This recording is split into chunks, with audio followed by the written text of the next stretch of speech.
Welcome to Illustration and Media Digital Applications.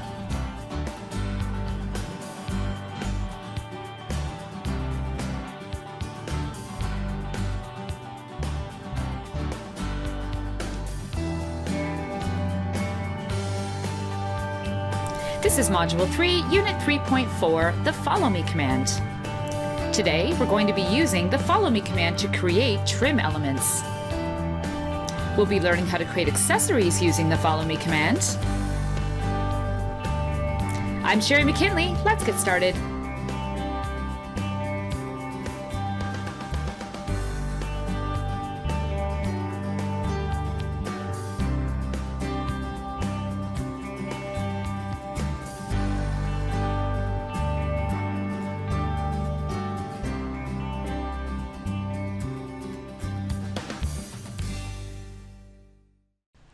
So today we're going to be learning how to use the Follow Me command, and to start today's tutorial we're all going to draw a 20-foot by 20-foot square on our screen, and this is where we're going to begin. Now it's important to understand what the Follow Me command or the Follow Me tool is and does.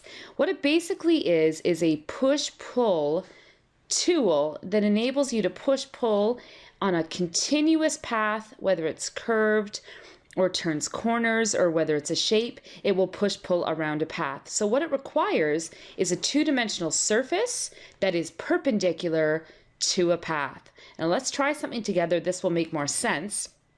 To start this tutorial today, we're going to zoom a window around a corner of our 20-foot square, and we're going to use the pencil command to start in one corner of this shape, and we're going to go up on the blue axis. Let's go 12 inches here, and then we're going to go over on the red axis or green depending on which side of your 20-foot square that you're on, and I'm going to suggest that we do that to 6 inches, making it a little bigger than normal. And then we're going to come down. We have to wait till it's blue and click, and what we end up with is a two-dimensional plane that is going to be perpendicular to my rectangular path. And so that's going to follow along that shape, and that's why it's called the Follow Me tool. Now we're going to use the Follow Me tool today to create trim or baseboard. So what we can do now, remember to have your large tool set on. What we can do now is use our pencil and our arc tool to chip away and create a more custom shape in here. Now I'm going to start with my pencil tool. I'm going to go from the midpoint down on blue. It's important that you follow the colors. I'm going on the face here and down and back in again. And I think now I'm going to try the arc command to give this a little more detail. And in. We have to make sure that it's right on the face of our object. And I think I'll go back down here, down, and finally an arc. Now my trim is going to be a little bit bizarre, however I'm going to work with it. So what we want to do now is use our eraser tool to get rid of the outside perimeter. We're just going to click right on the line itself, and that will erase that. And so now we have a unique shape that is sitting perpendicular to our rectangular path. Now it was important that those lines and arcs were sitting right on the original surface, otherwise this command or this tool would not have worked. Now step number one in using the Follow Me command is to select the path. In this case, the path is our rectangle. Another way that we can select the path is to select one of the lines. Remember, we can multi-select by holding down the Shift key until all of the lines on the perimeter of our shape are selected. So the path is going to have to be selected first. Step number two is to go to the Tools menu, and you will see the Follow Me command located there. So we're going to click on Follow Me. Step number three is to select our two-dimensional plane or surface that is perpendicular to our path. And I'm going to select the shape that I just drew along with you. And it's complete.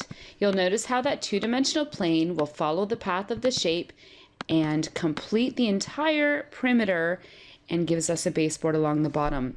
Do make a note that the Follow Me command should be especially for baseboard, the very, very last command that you do, because each one of these surfaces and lines is a separate entity and impossible to trim if you want to add a door or a window later.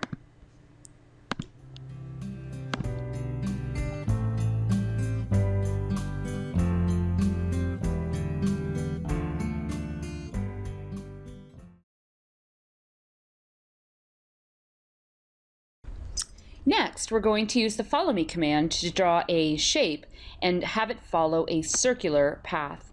Let's begin by drawing a circle on our floor. It doesn't matter the size for this tutorial. Mine is going to have a radius of about 3 feet, somewhere between 3 and 4 feet. Now with that circle, we're going to use the center as a guideline for ourselves to then use the pencil or the line tool. Click on pencil, hover outside of the circle and hover back inside the circle until you actually hit the very center point of the circle. Start your line there.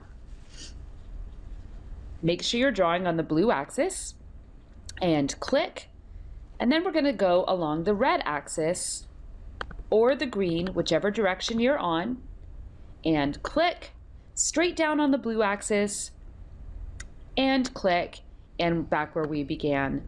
And we have a shape here. Mine goes a little bit below my circle, but that's okay. We're going to customize this shape now with arcs and lines. And I'm going to start by using the arc tool. I'm going to start an arc right about there, and I'm going to end an arc about there, pulling the radius along the face of my rectangular shape, which is again perpendicular to my circular path. I'm going to add another arc starting here.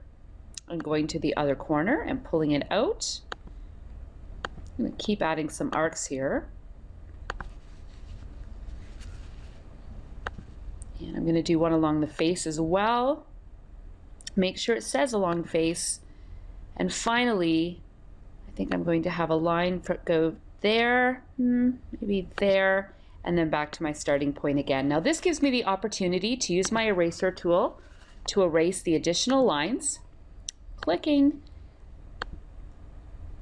until we have a unique two-dimensional shape that we're going to use to follow the circular path. Now orbit around the entire two-dimensional plane and make sure that none of your arcs are coming out and off axis, but that they have stayed on the axis and on the original shape that we drew. Now remember the steps for follow me. Step number 1 is to select our path. So we're going to select right on the circle. Step number 2, we're going to the tools menu, choosing follow me. And step number 3 is to select our surface. And you can see how amazing that is. We've basically created a very large bowl.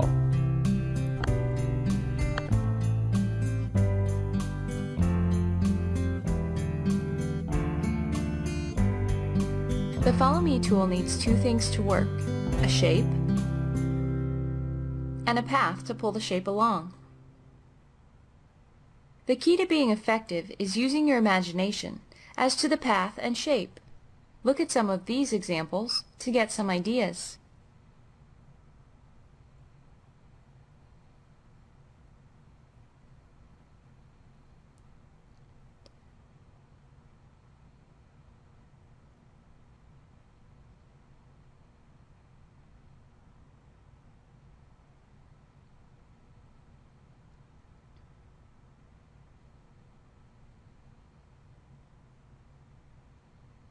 Now that you have an idea of what the Follow Me is capable of, let's look at the best ways to use the tool. Regardless of the original shape orientation, when you use the Follow Me, it will create geometry in a perpendicular direction to the path. For this reason, it's best to make sure that your shape is created perpendicular to the path. The shape here does not need to be connected to the path, but it will align itself to the path. You can see this here. These two shapes are in very different positions, but using the Follow Me tool with the same path results in both shapes aligning to the path as a starting point. So far, we've been manually guiding the shape along a path for the Follow Me tool. However, The process is usually much easier if you pre-select the path first. Using the Select tool, pick a series of edges, making sure they're all joined. Now, use the Follow Me tool to pick the shape and it automatically follows that path you had selected. Let's do this a few times to make sure you understand. Pick a path first, several connected edges,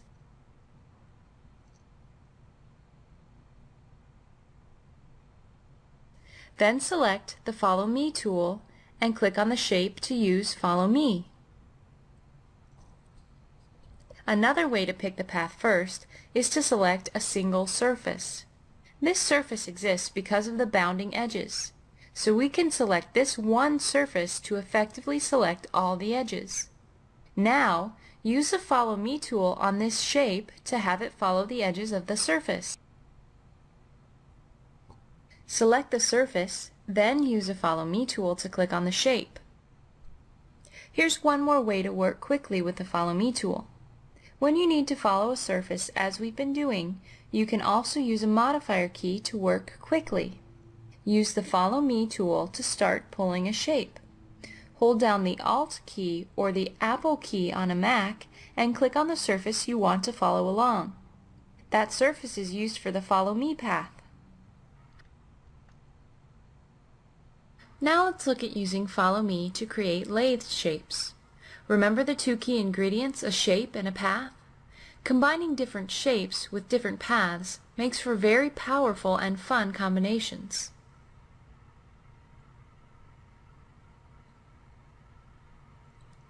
Remember, you can pre-select the path or use a modifier key for very quick work. When creating complicated shapes that you're going to lathe, here's a tip. Start by creating a simple rectangle and move it into the correct position. Then draw the details on the rectangle. This makes it easy to draw a coplanar shape. Erase the outer edges, and you're ready to use Follow Me.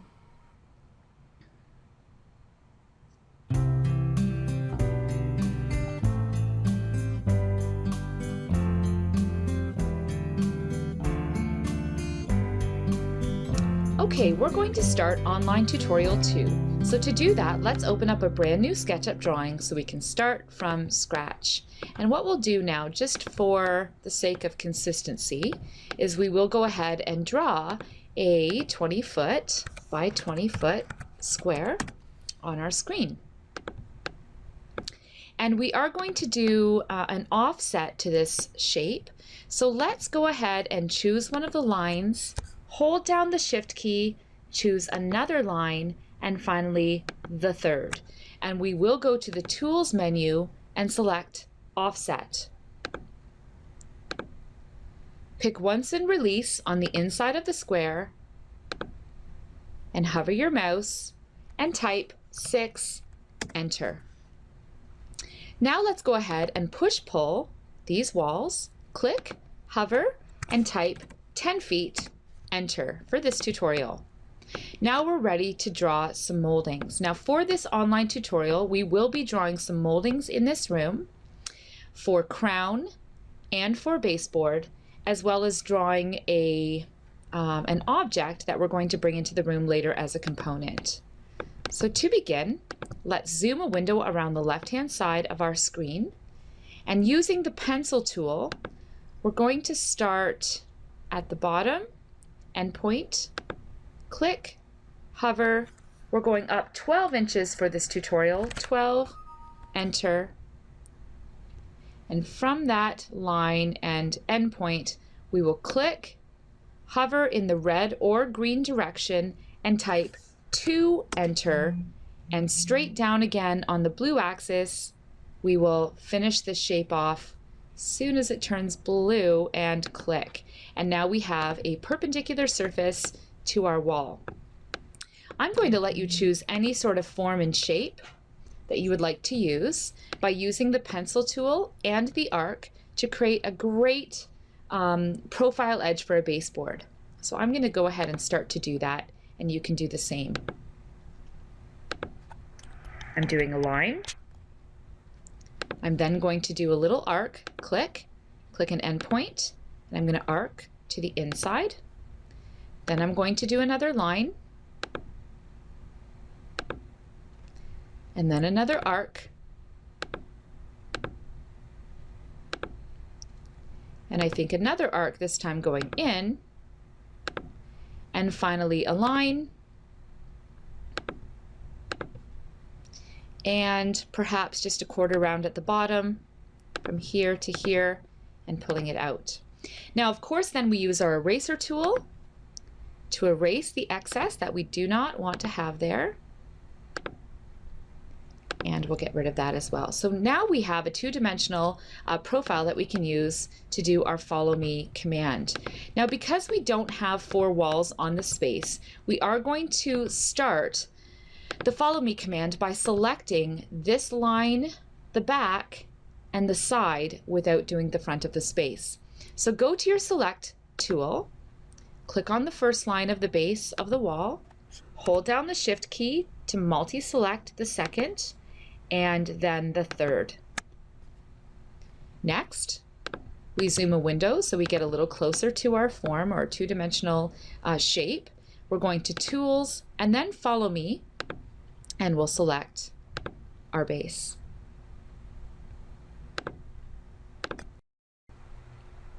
Next, what we're going to do is actually do a bit of a crown molding. So let's zoom a window around the top left-hand side of our space and orbit and pan so that you can see your work and get ready to draw a two-dimensional shape starting from the top left corner, clicking, hovering. I'm hovering on red. I'm going to type this time, I think, 5 inches out, make it really nice and deep. And then I'm going to go down on the blue axis and let's make it also 12. Let's pretend this is a historical home, I guess. Click on the endpoint and finish off the rectangle. Now what we want to do is create a crown molding that kind of angles itself up in any profile that you like. And so just think about how you'd like that to look. I think I'm going to start mine by beginning with a line perhaps here. Then I'm going to use the arc command to go on a bit of an angle if I can, maybe here,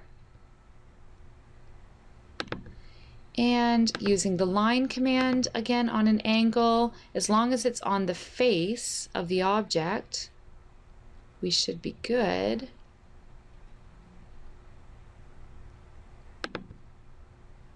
And in. And I'm going to finally use an arc from here to here on the face of that plane. Now, sometimes with the green and red and blue axis, it's difficult to see whether you've actually got those lines and arcs onto the face. So it's really important that you actually orbit to see if it comes out the other side for one thing, or if you've got it on there. If, for example, I had a line looks like it's coming towards me, then I would certainly delete that line and redo it so that it worked out well. Now, I'm not totally satisfied with mine right now, so I'm going to do another line from here to here, and I think I'll keep that on the angle. Let's now use our eraser tool to get rid of all the parts we do not want. And we have a plane. So this would be part 2 of our online tutorial, getting some crown molding. Same process, guys. We're going to go ahead and get our select tool ready to go, clicking on the top line of the wall, holding down our shift key, selecting again, and finally shift again to select the final edge. Of course, then we go to Tools and Follow Me and select our crown. Okay, we're going to complete this online tutorial by drawing 2 objects that we then bring into our space. The first object that we're going to draw is a column, and I will get you to make copies of that column, 4 of them. And then in the center of this, we're going to draw an accessory item using the Follow Me command. So let's begin this part of the online tutorial by drawing a circle. We're going to do it outside of our space so that it doesn't attach itself. If you remember from week or lesson 2 that it tends to attach itself to the surface, we're going to do it out here first. So click anywhere on the green area outside of your space, click, hover, and let's have the radius of this column be 1 foot, which of course then we know gives us a diameter of 2 feet. So now we're going to go to the pencil command. This circle will become our path for our column-like shape. And we're going to start a line in the very center of the circle. And if you can't see your work, make sure that you zoom a window to get a little closer. Okay, so I'm going to try to find the center of my circle.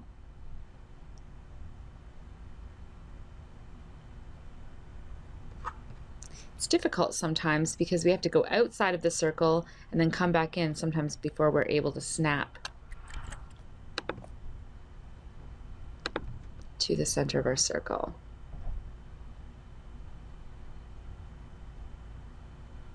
There. Okay, that took me a while, but sometimes you have to go back out and sort of hover back in to get to the center of the circle. So click once you're at the center, and I want us to go up because we know that the ceiling height of the space is 10 feet. So let's keep that consistent with our columns and go up 10 feet. Let's also then go on either the red or the green axis. Again, it does depend on where you are in space. So we're going to go over with the length of 1 foot because we know that the radius of our circle is also 1 foot. Then we should be able to mathematically and accurately click to the endpoint or the quadrant of that circle, and then we'll start again where we ended off. So we should see a 2-dimensional form now. If there's anything that's an issue for you, you may need to draw a rectangle over top of that. There we go. I had one incorrect click. So however you do it, let's make sure that we get a 2-dimensional plane on our circle. It doesn't have any push-pulls or any 3 dimensions here, but is 2-dimensional exactly as I have it, okay? So up on blue 10 feet, over 1 foot on green or red, back down again, and we have something that we can work with. Now I'm going to let you guys choose what you want the profile of your column to be. For this tutorial, you can totally choose that. So I'm going to go ahead and draw what I want mine to look like, and you can do the same.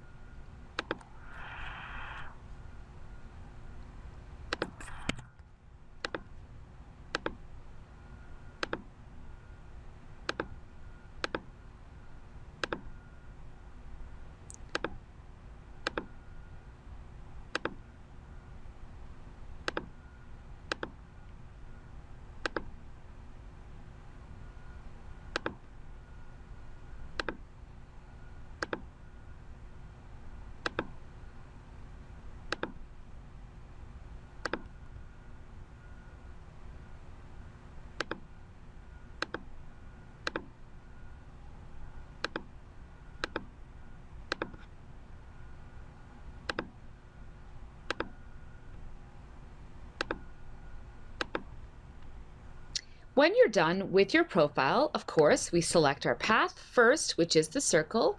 We go to the Tools menu and select Follow Me, and then we select our 2-dimensional plane, and we have something that we can work with. Okay. Now, before we bring it into our space, what everyone is going to do is make it into a component like we did in a previous lesson. So let's go ahead and do that. We're going to select the whole unit. Mine's not that attractive. I'm sure yours will be much more attractive. Select everything that we see that belongs to the column and go to Edit and Make Component. And let's call it Column. And Create. Once we are able to do that, we can bring that using the Move command into our space. And what I want everyone to do is space them fairly evenly, 4 of them around your space. Now, something we haven't touched on yet is how to actually copy an object. And it's very easy to do in SketchUp. It works the same for tons of other software. It's Control-C to make a copy of that selected object. Or you can go to the Edit menu and choose Copy. Once we're complete or finished copying, we can do Control-V to paste an object, or under the Edit menu, we choose Paste. When we do that, we get a second copy. Let's do that again. Control-V gives me a 4th one, and Control-V finalizes that for us. And so now we have 4 of them. Okay, so that's part 3 of this online tutorial. Now we're going to finish off this online tutorial by drawing some sort of accessory element that might look like a vase or some sort of container or a bowl that's decorative. So I'm starting mine out by drawing a circle with a 1 foot radius. And that's because I want a 2 foot diameter there. I'm going to use my pencil tool, my pencil command, to start. I'm having trouble with the center of the circle today. There we go. And I'm going to go up on the blue axis 2 feet again, over on the red axis 12, down on blue 2 feet, and back to our starting point. Now I'm going to begin to sort of draw arcs and lines, and you're going to do the same, but follow along with me. Do what it is that you would like, because I am looking for a very unique accessory item here for you. So I'm going to start mine with arcs.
When our shape or our form is complete, I would like you to do the same thing by selecting the entire form, going to the edit menu and choosing Make Component, calling it vase or whatever it is that yours ends up looking like, and create, and that will enable us to bring it in to our space.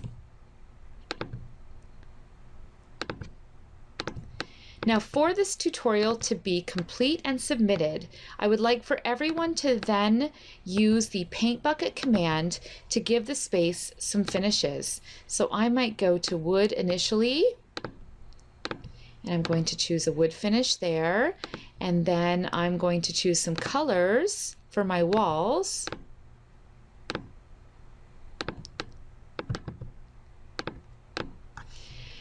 And I also want to paint the columns and the accessory vase item. But just a reminder that when we want to paint a component, we do need to double click on that component to isolate it. Now, one thing you will notice is because I did make a copy of that column or component several times, once I change one, it's going to change all of them because they are copies of the original component. So let's choose a color for that. See how they're all changing? All right, so to complete this tutorial, you're going to need to submit a SketchUp file, which is an SKP file. Let's call it Online Tutorial 2. It's going to be a room that's 20 feet by 20 feet, complete with crown molding and baseboard according to the lesson that we talked about today. It will have 4 columns in this space using the follow me command. Each column will be a component and will be painted to a specific finish that you will choose.